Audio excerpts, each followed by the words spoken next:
Hello everybody, this is Bui from mamaboiskitchen. I hope you are having a great day. Today we are making one of Botswana bread recipes called Phaphatha. Phaphatha basically is flattened bread like muffin that is cooked through the stove top. The shape of Phaphatha is flat and circular and is cooked in a frying pan without fat. Phaphatha is usually consumed at breakfast or as a snack. So guys, let's get started.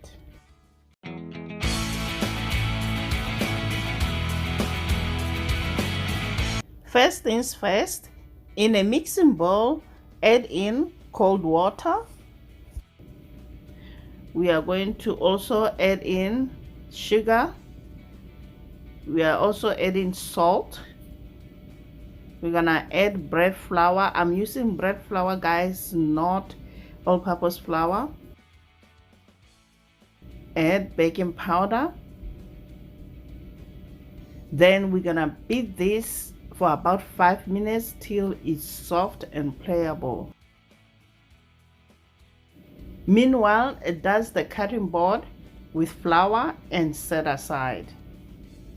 It's been 5 minutes. The dough looks good.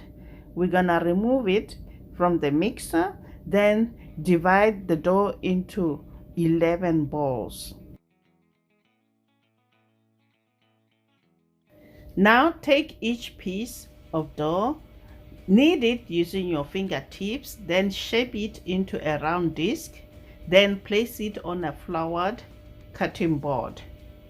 Repeat the same process with the remaining dough. Cover the dough and bench rest for 15 minutes. After 15 minutes, dust the Phaphatha with flour on both sides. Then on a medium-low heat, I have my griddle going on.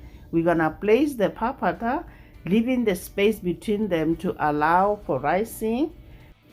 Cook the bread in medium-low flame on both sides until the Phaphatha turns golden brown.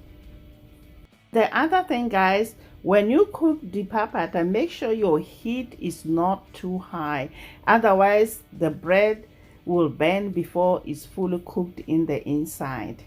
I want you guys to be cautious here. As you see, I'm picking up the bread and dusting off the excess flour while it's still hot. I don't want you guys to do that. It's something that I've been doing since my childhood, so I'm used to it. Just use tongs. I don't want you guys to burn yourselves. There you have it, guys. Phaphatha. I hope you enjoyed this video. Please do me a favor and give this video a like, subscribe, and leave a comment down below. Until next time, guys. Bye. Honey for my heart.